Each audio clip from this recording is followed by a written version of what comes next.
What's up, Brigitas? It's Reverend Dave here. Got a special video today specifically designed for all the baby witches, the young witchlings out there, people who are looking to get into practicing witchcraft and things like that. I kind of hate the term baby witch. To me, it's a little condescending, but I get it, because even in the Christian world, when somebody gives their life to Christ, they're called baby Christians. I get it. It's an easy term to use, but I prefer the term witchlings. How about that? But this video is intended for these people, because I get these questions all the time, like 100 times a day. How do I become a witch? How do I know if I am a witch? Or the one that makes me roll my eyes is, oh, well, I was born a witch, but I don't practice now, and I want to get into it, or this and that. I'm like, all right, we'll get into that in a minute. So today, I've designed this video specifically for people who are dabbling and they want to get serious about their practice, or they don't know how to go about it, but they feel that they're being called. So we'll talk about that too. So I've designed this video basically in 5 easy steps. Now, I say this kind of tongue-in-cheek and as a disclaimer maybe or whatever, but I say if you're serious about it, these 5 easy steps will guarantee you'll be practicing within anywhere from 3-6 months to a year. Okay, if you're serious about it, because this is not a game. This is a way of life, and it can be amazing for you, or it may not work for you at all. It depends on you. So anyways,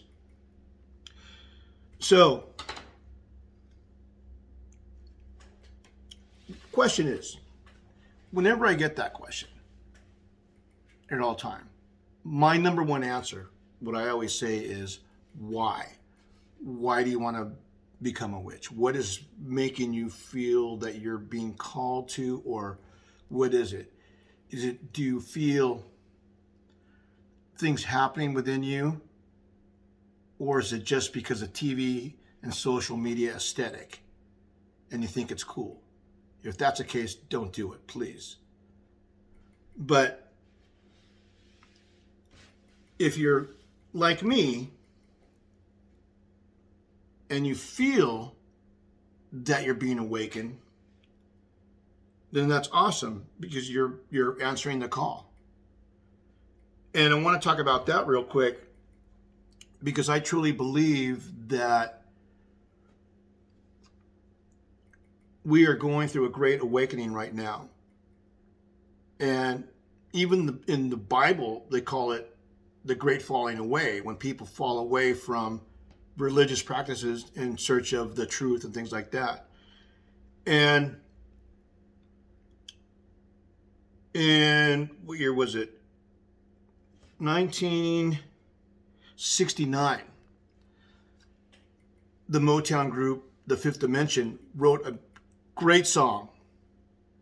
I was listening to it last night. Such an amazing bass line in it too.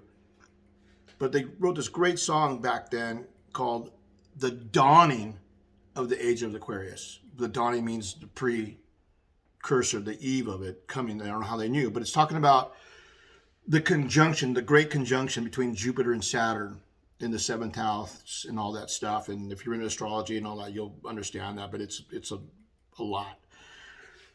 But they're talking about then. And nowadays, astrologers and scientists alike both agree and think that the Great Awakening has started, or actually started December 2020, okay, last year.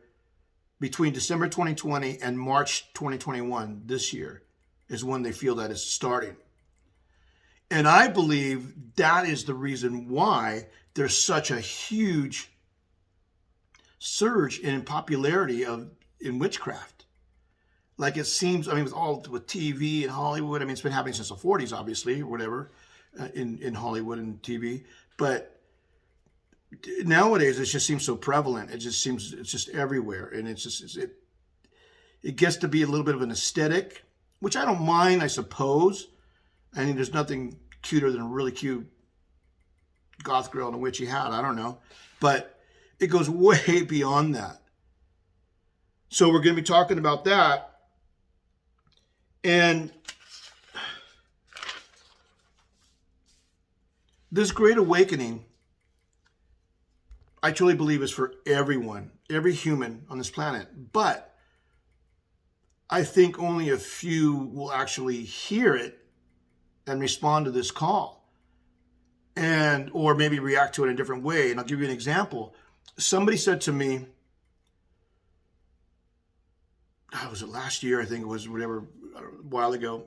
And they're like, Dave, why are you so witchy now? Why are you so this and that or whatever? I go, I don't know what to say. I am completely the same in how I look, how I dress, what I do, everything that I'm into for years and years and years. But what it is because your eyes are being awakened to it. And you're seeing it in a different light. That's what I believe. So I think this awakening goes for everybody. So like I said, I broke this down into 5 easy steps, 5 important easy steps. And if you're serious and you follow these, you'll be practicing in no time. So, number 1, very important step is knowing yourself. Are you soul searching? Do you feel that you're more in tune with your ancestors, the elements? Are you longing for a deeper knowledge of truth? Things like that. If that's the case, then you're probably ready. So knowing yourself. I mean, do you feel a surge in your spiritual energy? I know that for me, and it kind of happened by accident, I suppose. For me, when I left the Christian church when I was a pastor and was seeking more knowledge and just whatever, I ran into some people and some things, and my energy just went through the roof. I'm like, holy cow. And it's exciting. It really, really is. It's exciting when you get to that point and you're like, oh, I think I know what I want. It's exciting. And becoming a witch is very exciting for, I think, maybe a couple of years or whatever. And then it goes from being exciting to being proud. You're like, wow, I'm proud to be here. It feels good to be free. The golden shackles of religion are off. And it's an amazing feeling. But it takes a minute to get to that point. So I'm trying to guide you in that direction, and hopefully this helps you. So, now, knowing yourself. In the craft, it's known as shadow work. And basically what I call it is we've been calling this forever, is just a introspection of yourself. You're looking deep within you, finding those parts in your life that don't benefit you anymore, that are bringing you down. And it can be anything, a toxic relationship, bad habits, things like that. And it's, for me, it's funny because talking about it right now, tonight, as I'm filming this, is a new moon, time for release. And I actually started the other day, and this is on my own, not for any particular reason other than just I want to be more healthy. I'm doing a 90-day self-love sabbatical. No alcohol, no sugar, no bread for 90 days with our workout. So we'll see what happens if I don't die in a couple days. But yeah, so knowing yourself is the beginning. Take time, go sit under a tree, go to a park or whatever. Sit in your car with a Slurpee, whatever. Do some introspection. Know yourself, and you're like, okay, you know what? I'm ready for this. I want to do it. Meditate. Do that. That's the number 1 step. Number 2, if you've motivated, grounded yourself, and you're like, okay, I'm ready. What do I need to do now? Well, number one thing is the next step is knowing what type of witch you want to be, or what kind of path you want to go down. What is your likes and dislikes? And I know for people just beginning, they're not sure. They don't understand. Well, that's why I'm doing this video.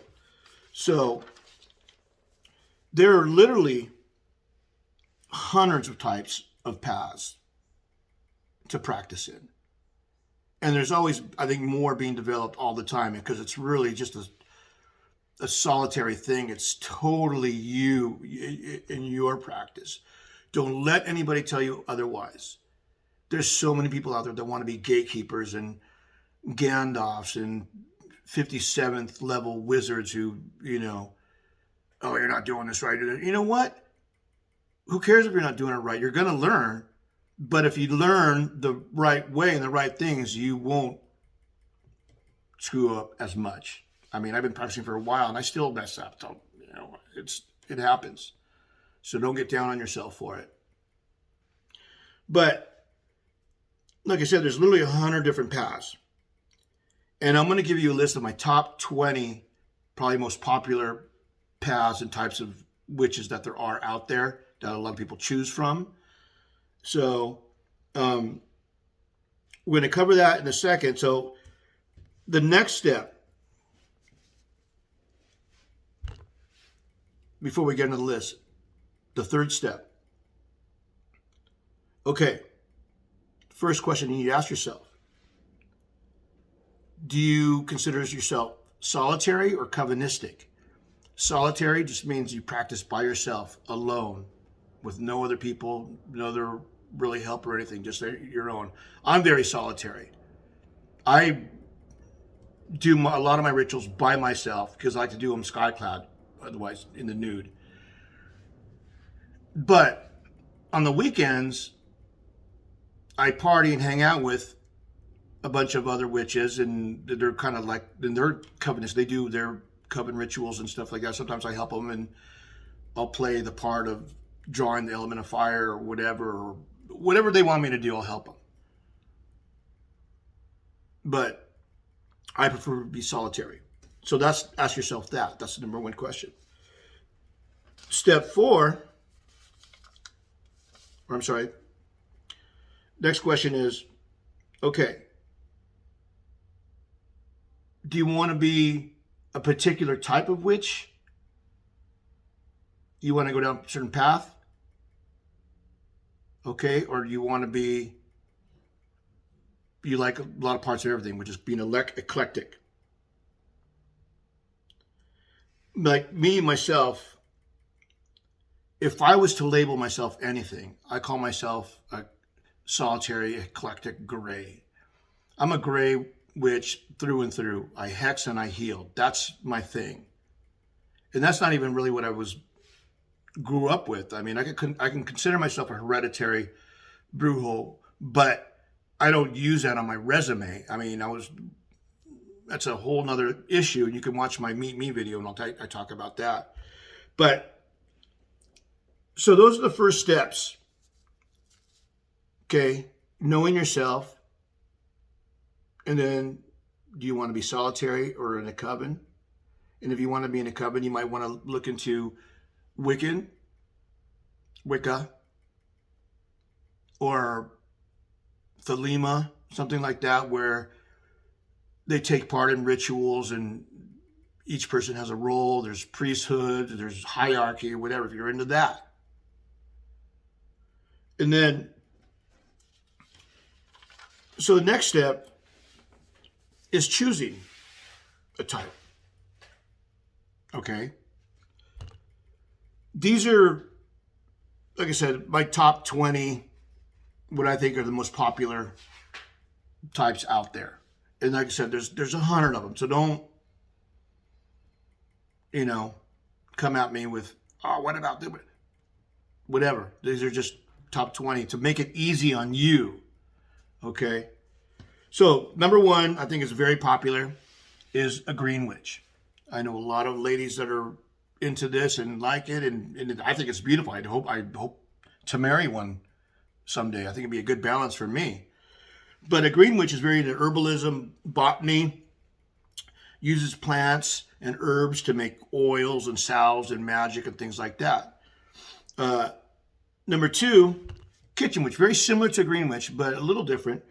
Kitchen witch uses food and drink in their magical practice, anywhere from stirring their coffee or their tea to adding magical herbs and ingredients to a meatloaf, and feeding it to somebody that they want to, whatever. I mean, stuff like that.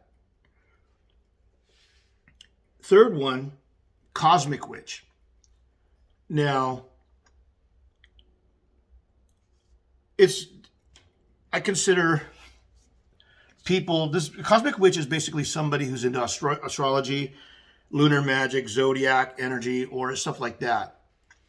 And I consider my ex-wife this, even though she doesn't claim it, because she's so into this stuff. And she told me what I am, and Leo sun, Aquarius moon, Scorpio rising, or whatever. Like, I had no idea, but she's super into this. So that's what I consider her, but she doesn't claim it. So anyways, number 4, a ceremonial witch. Now, once again, ceremonial witches are more coven based, once again, like Wiccan, Thelema, where they call on deities and people have parts and stuff like that. So you may be drawn to that.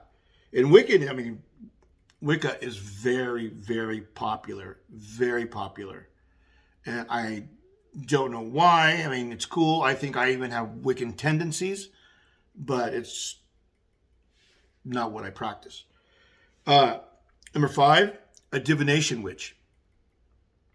Now, this is just somebody who just really is just heavily into, different forms of divination, whether it's tarot, Ouija board, dowsing rods, throwing bones, reading eggs, pendulum, scrying, stuff like that. Very heavily into that. Number 6, a crystal witch. And just, light workers. Somebody's just very into using stones in their practices, using maybe a crystal grid, lining up their stones and, things like that, and that in their practice a lot, and making jewelry out of them and things like that. A 7, an elemental witch. And that's just somebody who really just relies on the elements, earth, air, wind, and fire. And, you could use each one for a specific thing in that practice. And so that's heavy on that. So in number 8, now this is one I have not an issue with, but I think it just makes me roll my eyes every time I hear it when somebody says they're born a witch. Well, what I consider, I say, you're not born a witch, you're just born into a family of witches. You're hereditary. Because you don't come out of the womb turning people into frogs and doing shit. You're not drinking mugwort out of your bottle. In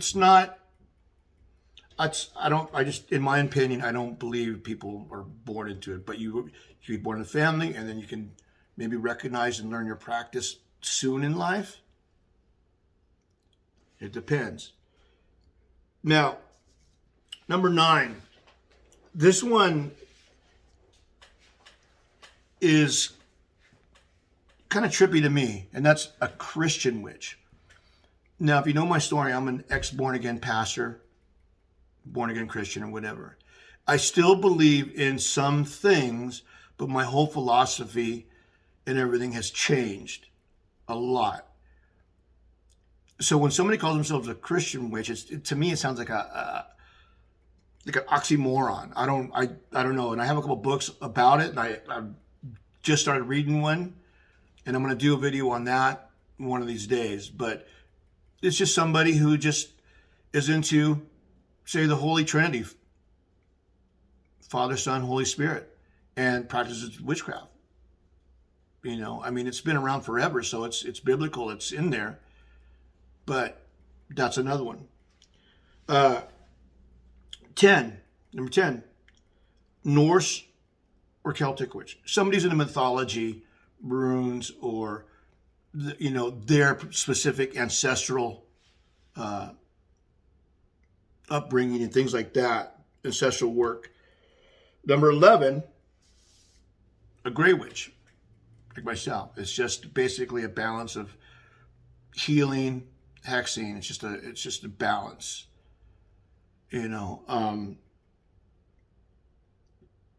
You definitely, if you feel you're being called to this, definitely read up on it. And we're going to talk about it in a minute. Excuse me. Number 12, a lunar witch. Like tonight's a new moon. A lot of people, new moon in Scorpio, go out and do their thing. But lunar witch is somebody who just relies heavily on lunar cycles, the days, times, hours, deities related to it, and things like that. It's a really cool thing. Number 13, Wicca, or being Wiccan. Once again, another coven based with rituals, priesthood, elemental nature worship, deity worship, or duality, I'm saying. You may be into that. Number 14, a traditional witch. It's just exactly how it sounds. Traditional witch, very old school, old spell work. Eye of newt, hair of dog, whatever, just a traditional witch. Number 15, we talked about this a minute ago, an eclectic witch. And basically you're taking parts of each path. You're like, oh, I like this, I like a little bit of this, I'm going to add some of this, whatever. Totally cool. Do whatever the fuck you want. Okay? You hone it to yourself, to what your craft makes you. Now, number 16, a hedge witch. Now, a hedge witch is basically somebody who's really into astral projection, from going from this realm to the spiritual realm. Crossing the hedge is where they get the term from.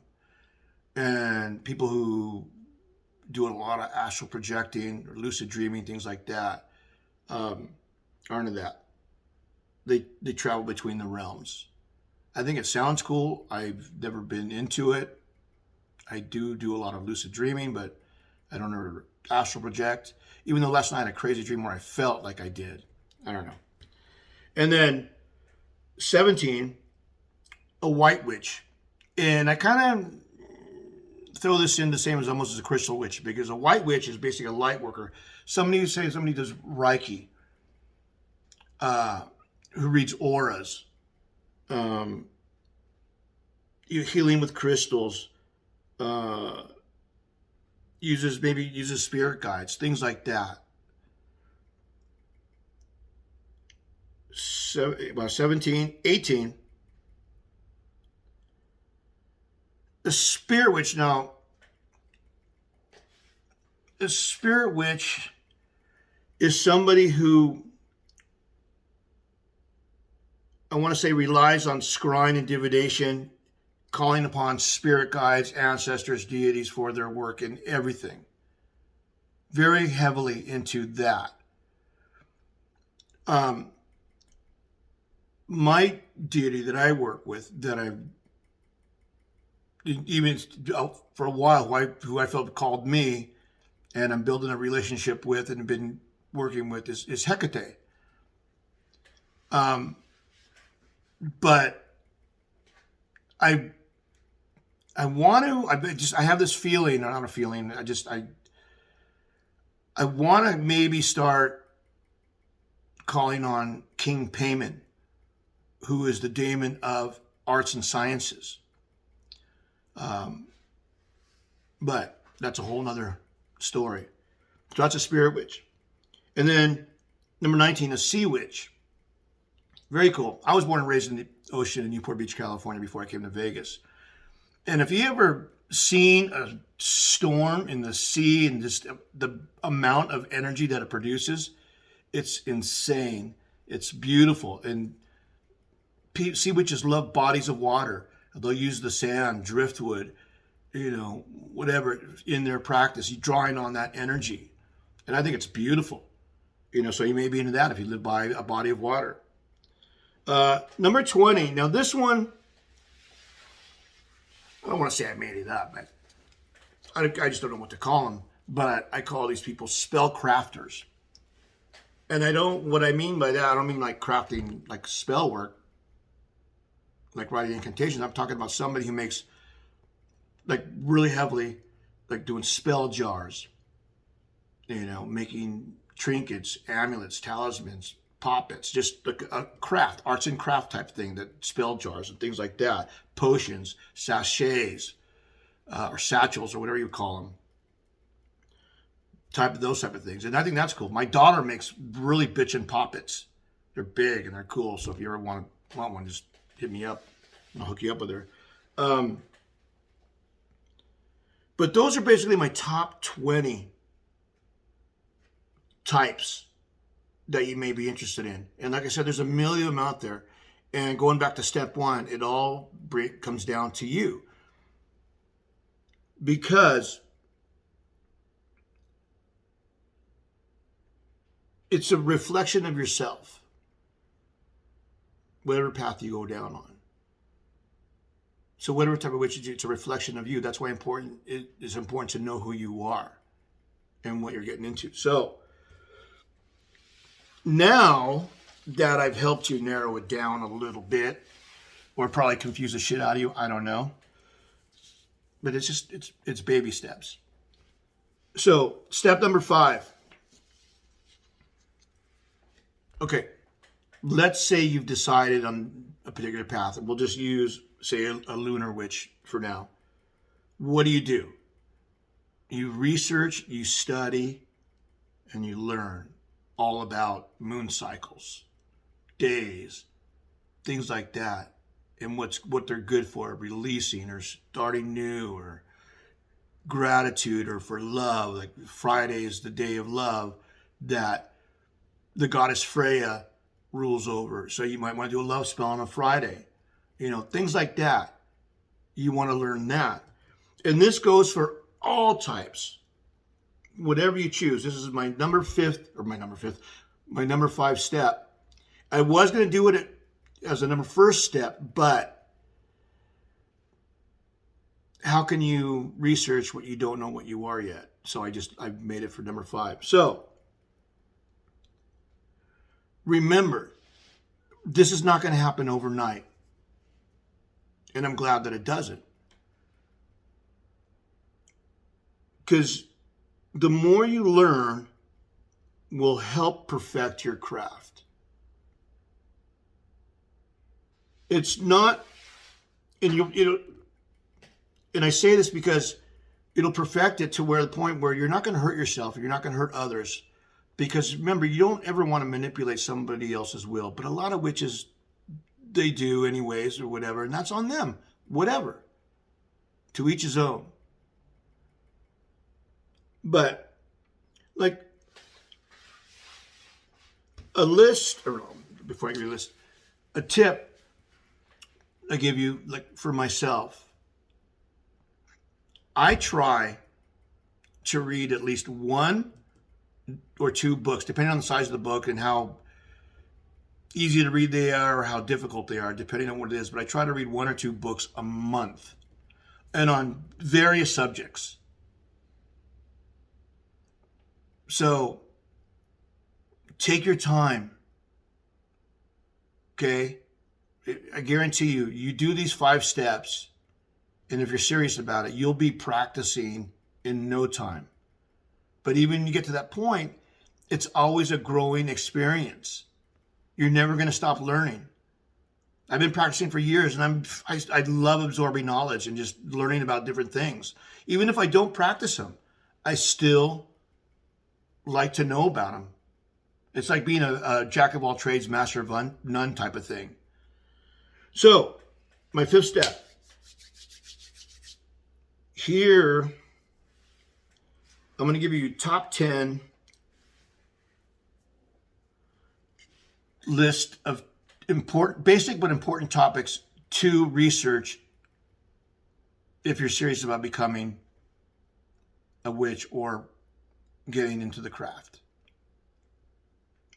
Number one, to me, what I think is number one, is learning the history of witchcraft.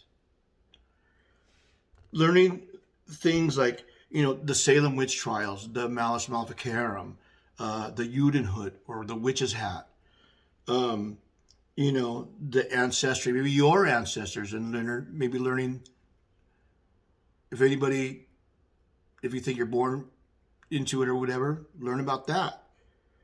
But know what you're getting into. Even in the Christian world, they have a book out called Know What You Believe. It's important to know what you're getting into and understanding it, and then it makes things a lot easier. So number one, the history of witchcraft.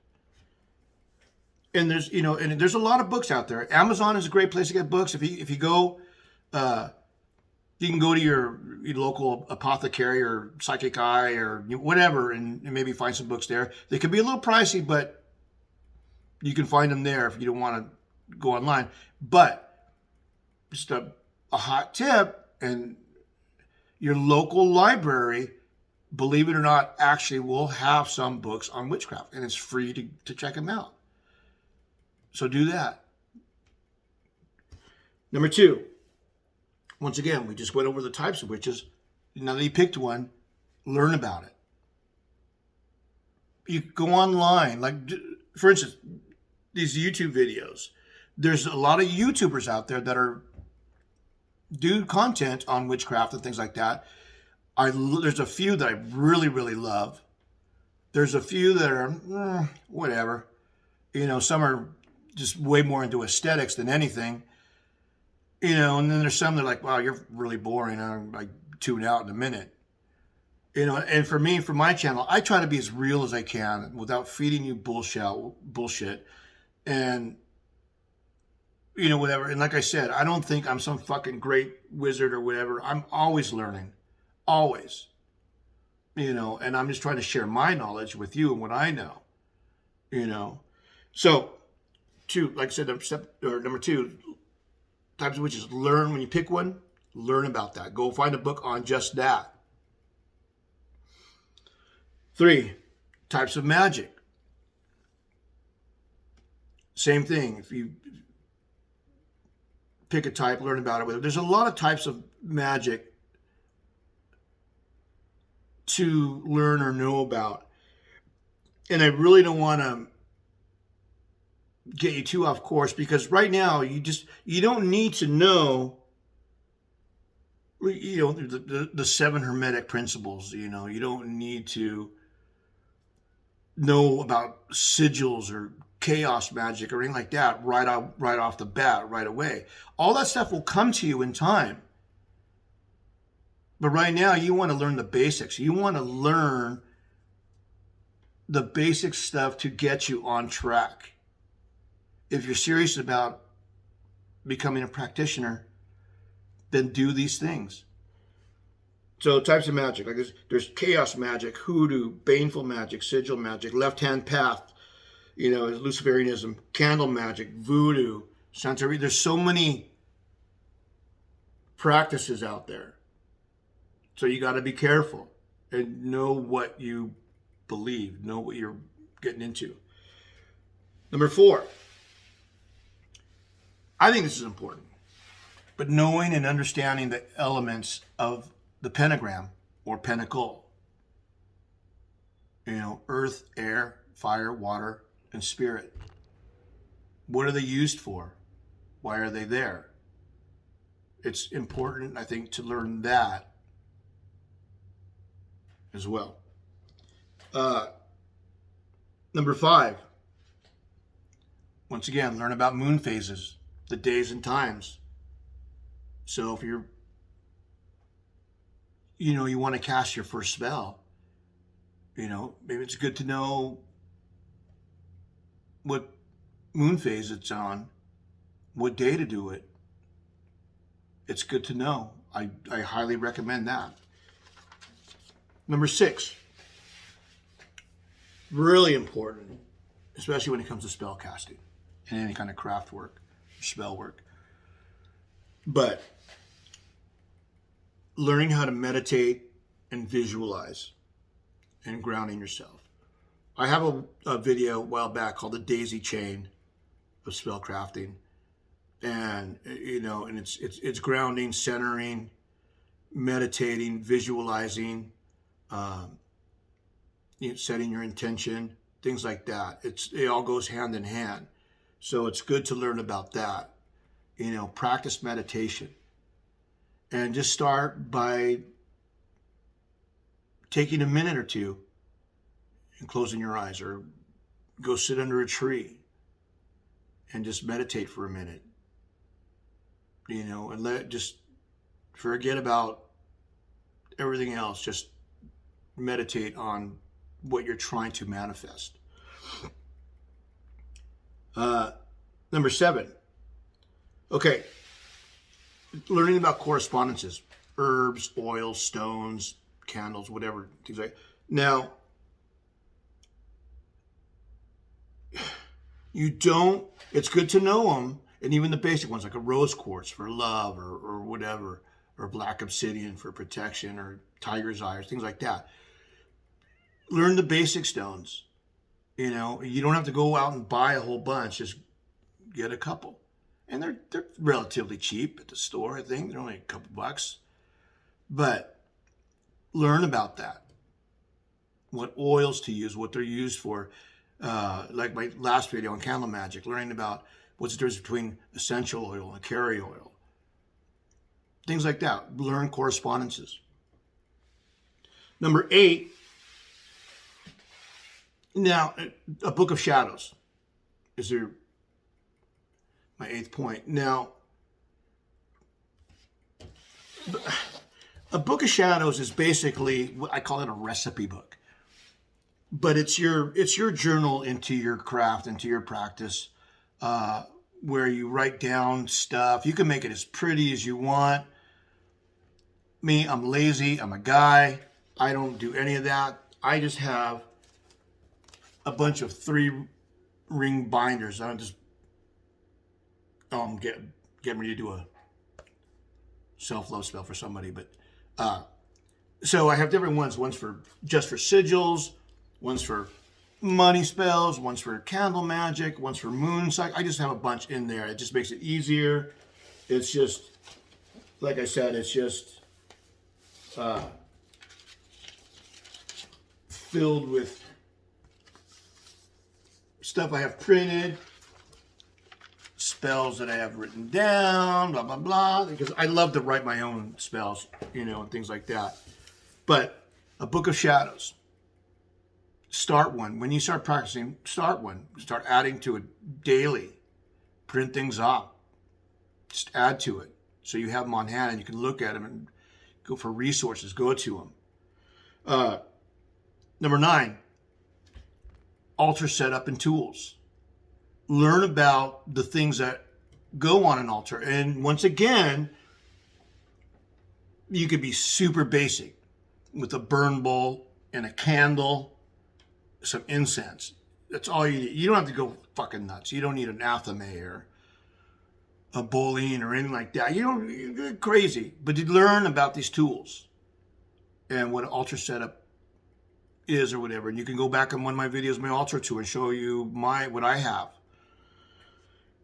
And if you want, you go crazy about it too, because I love going shopping for shit. I do. I love, I'll go to the thrift store. I'm like, ooh, that look cool on my altar, or go to my herbal lady, buy a bunch of shit from her, or incense or whatever, and whatever. Do what you want, but learn about altars and tools.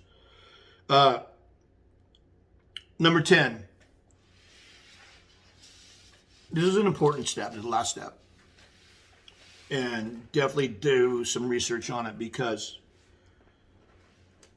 you're going to get to a point, once you study and learn, and you're reading, and you're feeling good, and you're like, God, I think I'm ready. I think I want to cast my first spell. I want to try it. I mean, I remember when I cast my first spell, And of course it didn't work, because years later when I did one similar to it, I'm like, oh, I see what I did wrong. So it's trial and error. You're going to get to a point where your spells will be like secondhand. You're like, easy. I have spells like that, like I said, for healing spells and self-love spells and money bowls and stuff like that. I have them like I know them. Incantations are different. There's so many, and I like to write my own. So I have to write everything down because I can't remember. Even though I have to write songs and poetry, I never can remember shit. So I write them down. But the 10th step is learning about types of spells. So when you're ready to cast, okay, hopefully you'll have read and learned about some things and you'll know what you want to do. But types of spells, like there's love spells, prosperity spells, healing spells, health spells, binding spells, then learning how not to manipulate somebody else's will and things like that. Learning how to cast a circle for protection and things like that. You'll learn about these things as you go. But right now, you do not have to worry about any of that stuff yet, because your main focus right now is deciding what you want to become. Now that you got to a point where like, yeah, I really want to get into this. I want to learn about it. Well, hopefully this video will help. And you'll pick something, and then you find some books, like I said, on Amazon, in your library or whatever. Learn about it, read about it, just soak up as much knowledge as you can. Go on YouTube, look at other YouTubers out there, Stay away from witch talk, TikTok, all that bullshit. I think that stuff is fucking stupid, So that's just me, whatever. I don't do any of that stuff. But even Instagram, there's a lot of witches and stuff that have pages and stuff on there that I follow, and they throw out some good spells or stuff that I can use, from. So try that. But learn everything you can. Like once I said, don't worry about others, like heavy stuff. Like I said, there's 7 hermetic principles, the 13 laws of witchcraft. Good to know, but you don't have to do that right away. Like the Golden Dawn, the Lesser Keys of Solomon, hexing and stuff like that, baneful. But you don't need to get into that right now.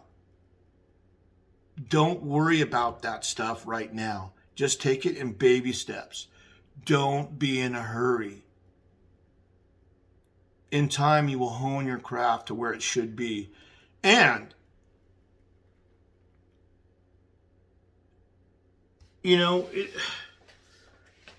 once again, I want to say, like for myself, you don't have to label yourself as something. You don't have to stick to something, whatever that you want to get into. Because you're going to find out later on down the road where you're like, you know what? I feel like I'm this. So I'm going to switch to this or whatever. Go for it. That's what's awesome about it. Like I said, it's taken me 30 years to get to the point where I'm at right now.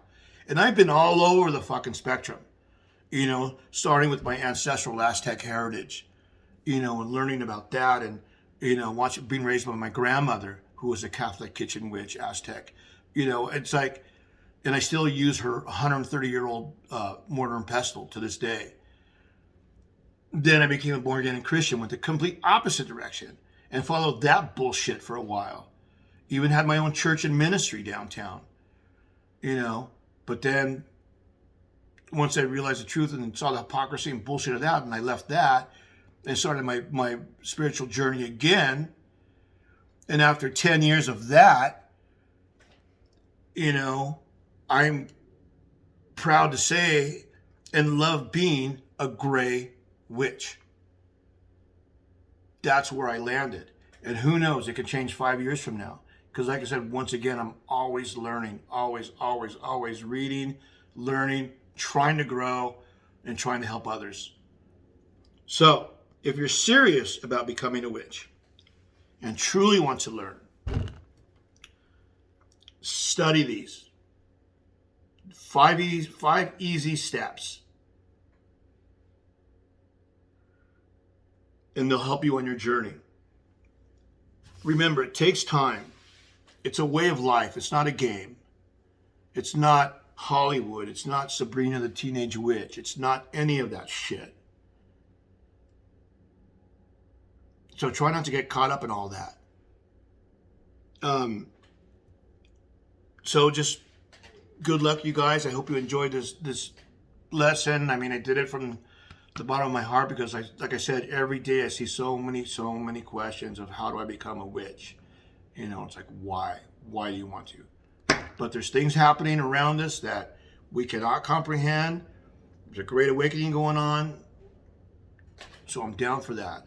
So I hope this helped. And please leave, like, a comment, subscribe, whatever. And if you saw, I just posted a video a little while ago about my t-shirt giveaway. And I'm at 450 something subscribers right now. And when I get to my 500 subscriber, I'm going to give away a cool shirt as an appreciation for your support. Like I said, I just started this. I launched this YouTube channel back in February. So it's only 8 months old, you know. And I'm meeting with somebody this Friday, a good friend of mine, one of my clients, who's really amazing at graphics and shit. She's going to help me do stuff. So next year, hopefully I'm going to launch a whole brand new platform with some more stuff added to it, more art, more music, more gothy DIY projects and shit like that to make it more fun. But yeah, so you guys, thank you so fucking much. I appreciate it. Love you guys. Sorry this video is probably one of the longest ones I've done in a while. But I really wanted to get this out there. I hope you guys watch it. I hope it helps. Please leave a comment. I'll help you the best I can. And remember, do no harm, take no shit. Bye.